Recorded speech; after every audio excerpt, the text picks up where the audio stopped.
Sud Radio, service compris, 12h30, 14h, Véronique Jacquier.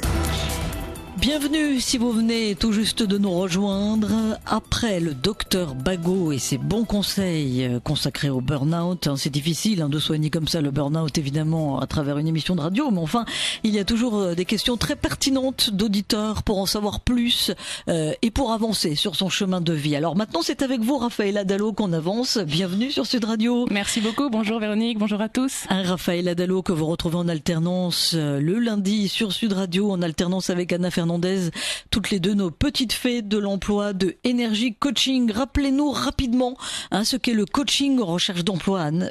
Raphaël, ça y est, je me mélange les pinceaux, moi. Alors, c'est un accompagnement, en fait, de personnes qui sont en recherche d'emploi, que ce soit depuis très longtemps ou pas, même des jeunes diplômés, ou même des recherches de stage. Oui, donc ça se fait de plus en plus. Tout à fait. On les accompagne, en fait, on leur permet de développer les outils, de mettre en place les outils nécessaires à bien se vendre et surtout, plus important, à prendre confiance en soi pour justement aller convaincre d'obtenir le stage, d'obtenir le boulot, d'obtenir ce que l'on recherche. Et vous avez de bons résultats, vous avez même aidé des auditeurs de Sud Radio à retrouver du travail, donc ça vaut de l'or quand même. Tout donc à fait. Pour mieux vous connaître, évidemment, le site energiecoaching.fr. Et puis, on va passer tout de suite aux travaux pratiques, parce qu'avec vous, on apprend toujours beaucoup de choses. Mais juste avant le tarif, parce que je me mets à la place des auditeurs de Sud Radio qui découvrent l'émission, c'est bien gentil tout ça, mais ça coûte combien? Alors, ça coûte 100 € l'heure. Oui. En sachant que en général, on met entre 4 à 5 séances pour en fait faire en sorte que la personne ait des entretiens. Parce que effectivement, l'objectif final, c'est de trouver l'emploi. Mais il faut déjà, surtout à notre époque, décrocher des entretiens, ce qui est loin d'être évident encore. Tout à fait. Donc, on les aide à obtenir les entretiens. Et puis ensuite, on les suit de façon gratuite jusqu'à ce qu'ils puissent trouver vraiment l'emploi, que ce soit par téléphone, par Skype, voilà. Alors vite, le 0826 300 300 pour être guidé, coaché par Raphaël Dallot de Énergie Coaching. Il y a évidemment notre page Facebook aussi, service compris, faut que ça bouge. Aujourd'hui, nous parlons comment se préparer à être testé lors d'un entretien d'embauche. Évidemment, donc on se prépare, ça veut dire qu'on a déjà décroché un entretien, c'est déjà pas mal. Tout à fait. Et là, donc c'est le sprint final, comment on se prépare à être testé lors de l'entretien. Donc qu'est-ce qu'on dit aux auditeurs, Anne, Raphaël, décidément. Oui, décidément. Qu'est-ce qu'on dit? Alors, en fait, ce qu'il faut savoir, c'est que de plus en plus, lors des entretiens, et quel que soit le job, on est testé. On peut être testé de différentes manières.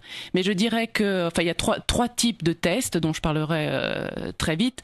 Mais en tout cas, ça peut être juste avant, en fait, ça peut servir pour la présélection, déjà sur CV. C'est-à-dire que vous envoyez votre CV, votre lettre de motivation, et puis vous avez la chance d'être appelé ou de recevoir un email qui vous dit, voilà, avant de vous donner une réponse définitive, nous aimerions que vous remplissiez un petit test ou que vous fassiez une mise en situation ou un petit cas pratique. Voilà.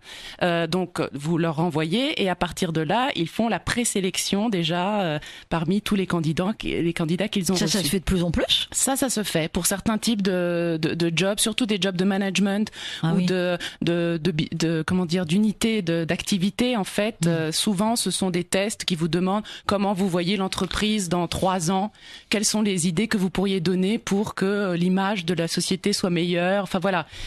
Donc ça c'est quelque chose qui est pas forcément de nous évident. mettre la pression avant de rentrer dans l'entreprise. Moi, je perdrais tous mes moyens déjà.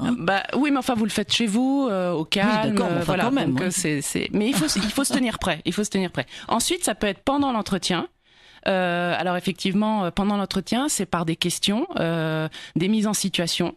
Ou alors même à la fin de l'entretien, on vous dit voilà, maintenant on aimerait que vous restiez, on va vous mettre dans une salle et puis on va vous donner un cas pratique ou un test à faire juste après l'entretien quoi. Et puis ça va leur servir aussi pour sélectionner. Donc en fait, il faut les se bons préparer candidats. à tous les cas de figure. Il faut se préparer à tous les cas de figure, absolument. Bon, après évidemment, ça dépend du travail. C'est-à-dire que par exemple, je dirais que les jobs qui sont très terrain, très oui, très concret, au service de la clientèle, par exemple, un boulanger, c'est clair que la personne testera in situ, c'est-à-dire lui si demandera c'est faire du pain, par exemple, ou alors en tout cas de faire des gestes professionnels que la personne est obligée de savoir faire. Et bien ça, sûr. La personne le voit tout de suite. Par contre, si c'est un job plus intellectuel, je dirais, où il faut peut-être décrire un processus de travail, vous pouvez tout à fait avoir la question, voilà, dites-moi, voilà, vous avez un projet sur telle et telle chose, dites-moi par où vous commencez. Qu'est-ce que vous faites en premier et ensuite comment vous faites pour mener à bien un projet, de façon générale. Mais par ces réponses, on comprend si la personne est vraiment apte à faire le job ou pas. Est-ce qu'il y a des questions incontournables qu'on nous pose forcément lors d'un entretien d'embauche et auquel on peut donc se préparer facilement parce qu'on se dit tiens, celle-là je sais qu'on va me la faire. Oui, alors ce sont les questions sur votre comportement, c'est-à-dire si par exemple on a besoin de quelqu'un d'empathique, c'est clair qu'on va vous poser des questions alors je peux pas vous donner la question parce qu'il n'y en a pas une, mais il y en a plusieurs, mais ce seront des questions. Par exemple, si on doit travailler dans le domaine de la santé, auprès de patients, et quand vous parlez d'empathie. Voilà, c'est clair qu'on va vous poser une question qui, par la réponse, on comprendra si vous avez de l'empathie ou pas. Alors ça pourrait être une mise en situation. Par exemple, on vous dira, voilà, vous êtes en face d'un patient qui vous dit telle et telle chose. Qu'est-ce que vous lui dites ? Comment vous faites avec lui ou avec elle ? Ou alors, quels sont les premiers gestes que vous faites vis-à-vis d'elle ou lui ? Voilà, donc ou même, par exemple, dernièrement, j'ai eu quelqu'un qui a eu une question très très difficile parce qu'en fait, dans le job, c'était une création de poste et il devait montrer une certaine légitimité. Et alors, la question c'était, voilà, vous arrivez, vous êtes depuis un mois dans le poste et en fait, vous rencontrez quelqu'un d'un autre département qui vous dit « Ah ben, bienvenue, hein, je sais que ça fait un mois que t'es là, mais dis donc, j'ai vu ton CV, franchement, je comprends pas trop pourquoi on t'a embauché. » Comment vous réagissez ? Voilà. Et donc là, il faut être préparé quand même, hein, parce que c'est pas évident. Oui. Même en vrai, si vous rencontrez vraiment une personne qui vous dit ça, quelquefois on peut paniquer et dire. En fait, finalement, même préparé, on n'est jamais complètement préparé, mais ça fait partie du jeu, malheureusement. C'est ça. C'est pour ça qu'il est important en fait d'envisager les différentes questions. Toujours après avoir bien étudié quels sont les besoins du recruteur. Et ensuite, en fonction, mais restez naturel quand même. Hein, il faut surtout pas surjouer. Bien sûr. Raphaël Adalo, vous avez encore pas mal de questions à passer en revue, bien sûr, hein, pour être testé en entretien d'embauche et pour nous dire comment se préparer à l'être. Oui. Mais il y a les questions des auditeurs. Donc sur notre page Facebook, Service compris, faut que ça bouge. Liliane vous demande « Bonjour, je viens de passer un entretien d'embauche. L'employeur a insisté pour savoir de quelle origine j'étais. A-t-il le droit, puisque j'avais toutes les compétences pour le poste ?» Non, il n'a absolument pas le droit. Ça fait partie des questions qu'on n'a pas le droit de poser en entretien directement de cette façon. Il y a d'autres manières de poser la question si vraiment c'est très important pour le recruteur de savoir. Par exemple, vous pourrez avoir quelqu'un qui regarde les langues que vous savez. S'il voit une langue originale, enfin qu'on n'a pas l'habitude de voir à ce moment-là, demandez le chinois, tiens, je vois que vous savez le chinois, par exemple. Est-ce que je peux vous demander comment ça se fait ? Voilà, est-ce que vous l'avez appris à l'école ? Et par ça, on peut comprendre certaines choses. Mais en tout cas, poser la question de but en blanc comme ça, non. Et tout ce qui a trait à la sphère privée, non. C'est-à-dire, vous êtes marié, vous avez combien d'enfants, etc. Ça, non. Non, ils n'ont pas le droit de poser cette question. D'accord. Absolument. Voilà, réponse pour Liliane. J'espère qu'elle est satisfaite. Elle peut évidemment accuser réception en nous mettant un petit message. On accueille Arthur, qui a fait le 0826 300 300. C'est à vous, Arthur. Bonjour, Arthur. Bonjour.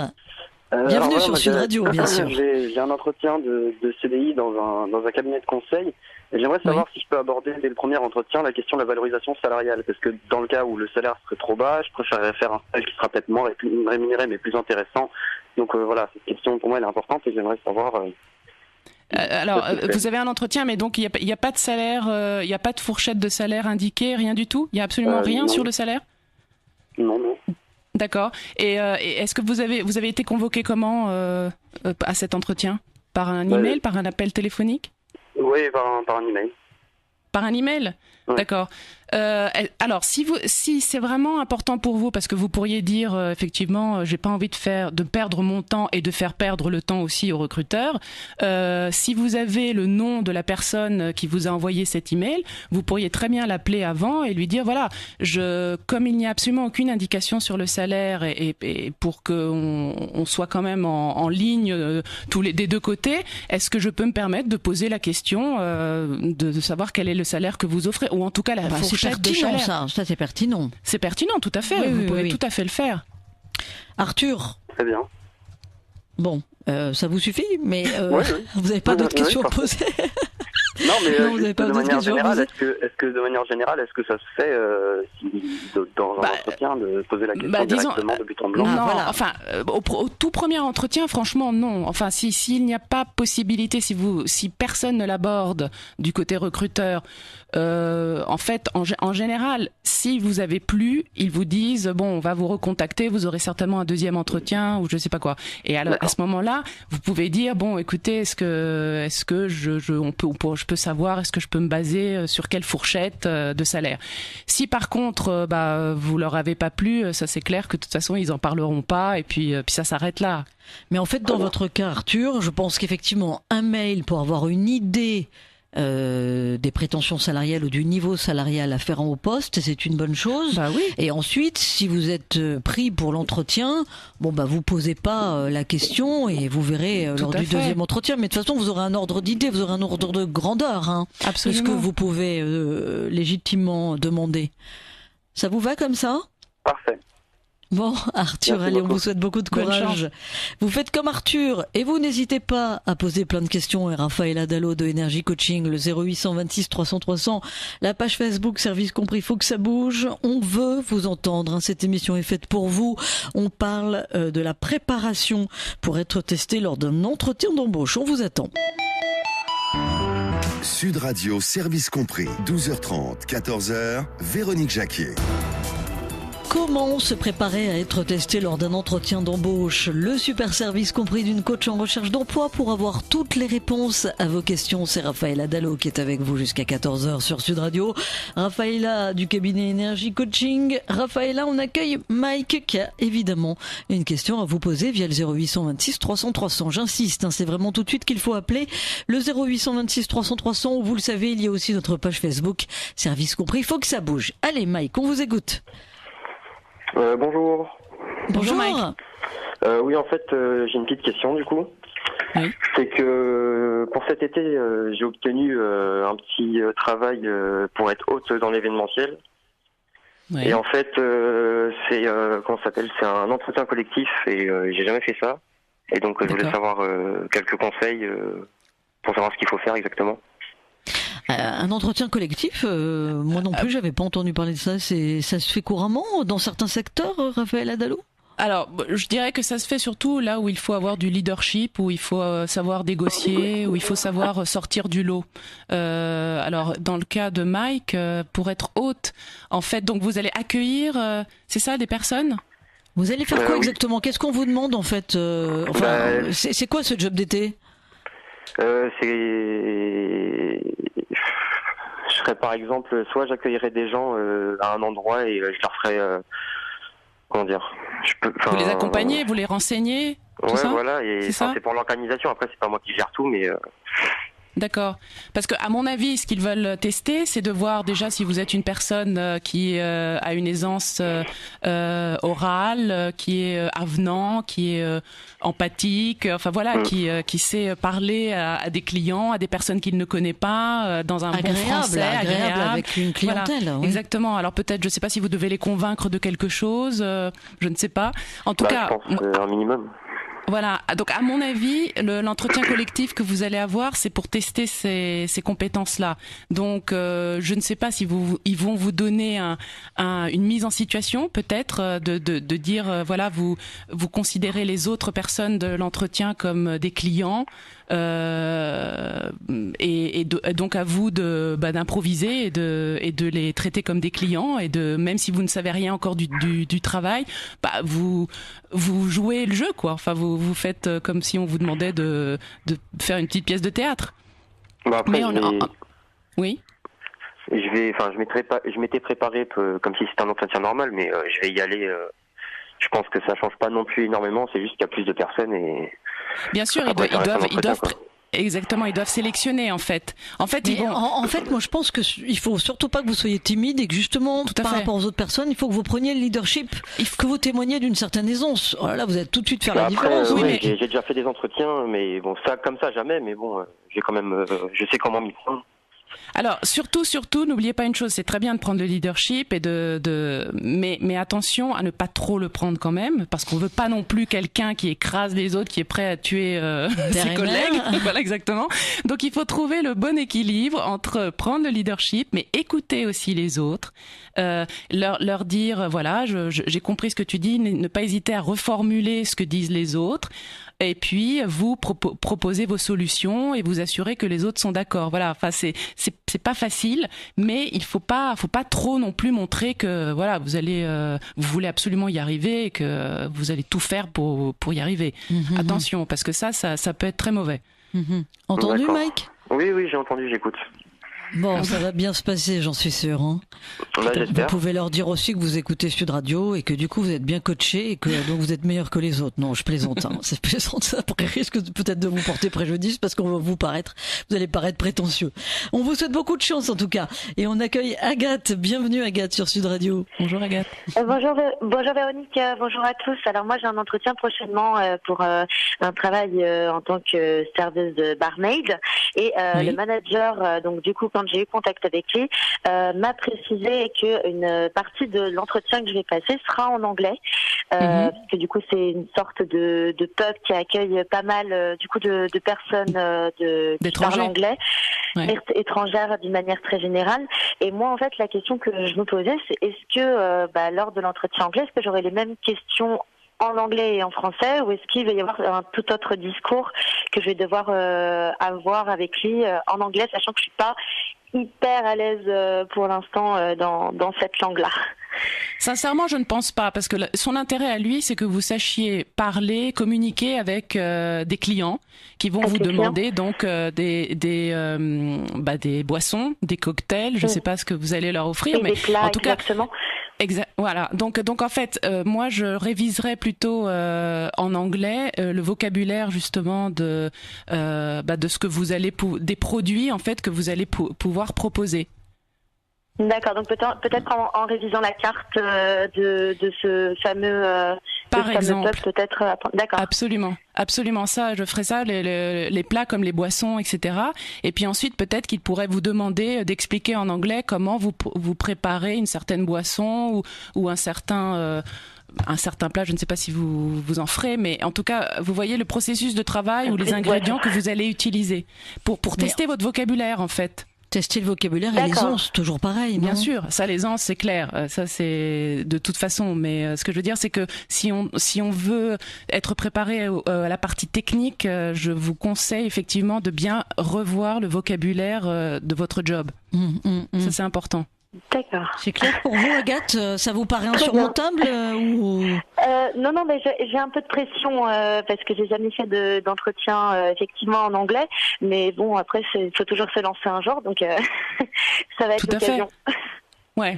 Et surtout, et faites en sorte aussi de savoir bien faire des phrases et de ne pas de bien utiliser les verbes en mettant les S quand il faut, etc. Parce que ça c'est important. C'est comme ça qu'on sait si vraiment on maîtrise l'anglais ou pas. Oui, mais donc on peut pas tricher. C'est ce que vous êtes en train de nous dire.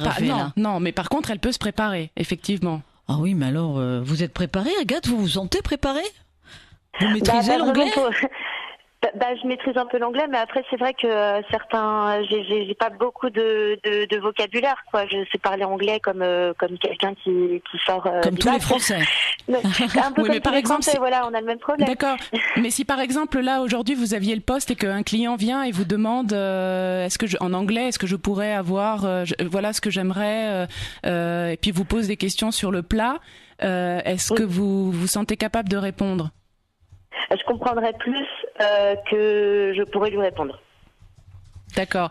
Alors c'est pour ça qu'il faut peut-être un petit peu, enfin faites votre possible pour prendre des cours d'anglais, non? 3 heures de cours, non? Pour se remettre à niveau. J'ai compris que son entretien est bientôt, non? Non, c'est quand, Agathe, votre entretien? Là, dans 2 semaines. Ah, dans 2 semaines. Bon, ça va. Bah, ça va, oui, mais ce que je veux dire, c'est que vous avez tout à fait le temps de revoir quand même les réponses et de vous préparer. Hein. Oui. Pas de souci. Il faut le faire sérieusement quand même. Oui, apprenez la carte, mais enfin comprenez bien ce que vous lisez, hein, et sachez l'expliquer un petit peu quand même. Oui.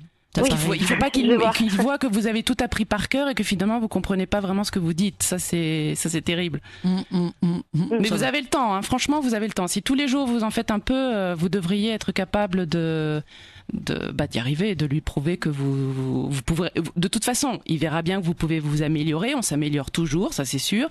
Mais là, vous arrivez avec déjà une bonne base. C'est ça qui l'intéresse. Oui. D'accord, Agathe? Eh ben, écoutez, il n'y a pas de souci. Ouais, j'espère que ça va bien se passer. Bonne chance. Bonne chance, Agathe. On accueille Chloé qui a fait le 0826 300 300. Bonjour Chloé. Bonjour Véronique, bonjour à tous. Bonjour Chloé. Je vous appelle parce que j'ai ma fille de 19 ans qui va passer son premier entretien d'embauche dans un travail dans la vente. Seulement, elle est assez timide à l'oral comme ça face à un employeur potentiel. Et je me demande comment elle peut se mettre en valeur malgré un peu ce côté timide, alors que vraiment elle a quelque chose à faire dans la vente, mais elle n'est pas vraiment à l'aise encore pour le moment. Alors, ce qu'elle peut faire pour qu'elle reprenne confiance, c'est d'expliquer aux recruteurs les situations, ou en tout cas les stages peut-être, ou ce qu'elle a pu faire comme job jusqu'à présent, son expérience, même si elle n'est pas très fournie, de situations dans lesquelles elle a pu montrer qu'elle était une bonne vendeuse, qu'elle pouvait convaincre, qu'elle aimait ça. Vous voyez ? En fait, qu'elle soit le plus factuelle possible. Est-ce que jusqu'à présent, votre fille a eu l'opportunité de faire des petits stages dans la vente ou je sais pas, est-ce qu'elle a une petite... En effet, elle a déjà fait 2 stages, effectivement. C'est pour ça qu'elle voudrait travailler dedans. Mais bon, c'est donc plutôt mettre en avant ses compétences. C'est ça, moins sa personnalité plutôt que ses compétences. En fait, oui, c'est-à-dire que au travers de son récit, de ses expériences très concrètes, elle va mettre en avant ses compétences. Vous voyez ? Et parce qu'elle sera factuelle, et donc la personne en face se dira bon bah ok, elle a fait ça, elle a été comme ça avec des clients, elle a même réussi peut-être une vente exceptionnelle, je ne sais pas, et donc ça montre bien qu'elle est capable de le faire, même si en face de moi j'ai une personne un petit peu timide. D'accord. Mais est-ce que sa timidité peut se soigner, Chloé ? Disons que c'est pas facile. C'est quelqu'un d'assez impressionné dans ses entretiens. C'est vrai qu'elle a fait des stages, mais par le biais de connaissances à son père et moi-même. Donc c'est vrai qu'elle n'a pas encore eu le temps de se mesurer vraiment à un entretien où elle doit essayer de se vendre. Et je crois que c'est ce côté-là où elle va avoir un tout petit peu plus de mal. Donc je vais essayer de lister avec elle ses compétences. On va les poser par écrit et puis ça va peut-être aider pour son entretien de la semaine prochaine. Et dites-lui aussi que ce n'est pas un examen, hein, qu'en face d'elle, elle a une personne qui a besoin de quelqu'un pour l'aider à vendre.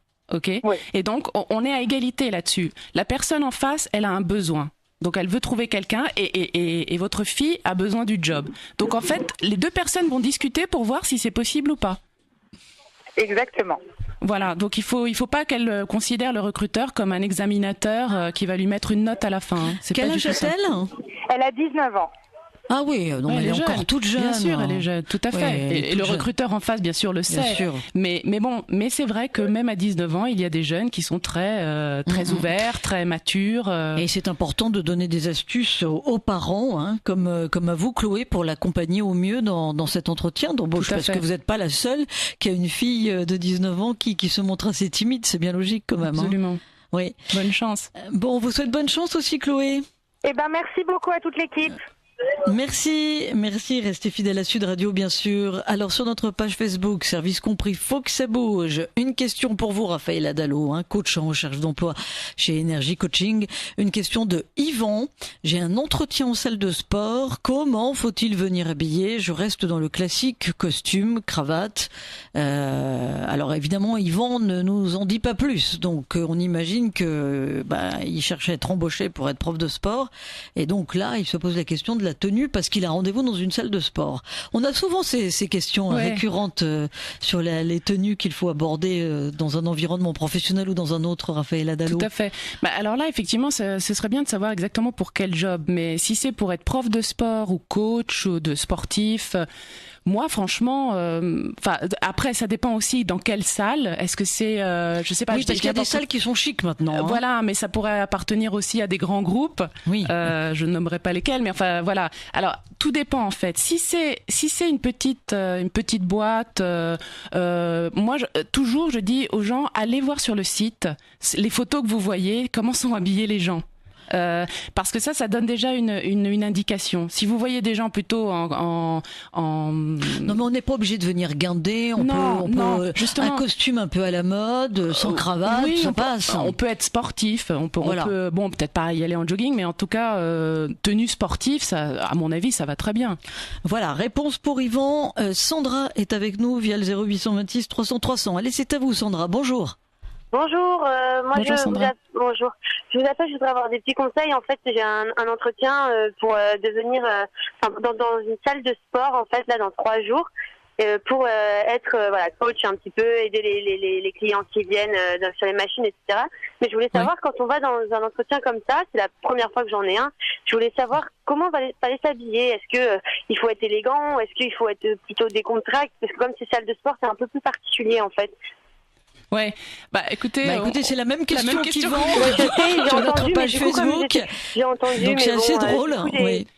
C'est une petite salle de sport là, ce que là où vous allez? Une petite salle de sport dans une petite ville, c'est près de Pau en fait, c'est pour ça. D'accord. Il y a pas beaucoup de personnes et ça paye pas de mine. D'accord.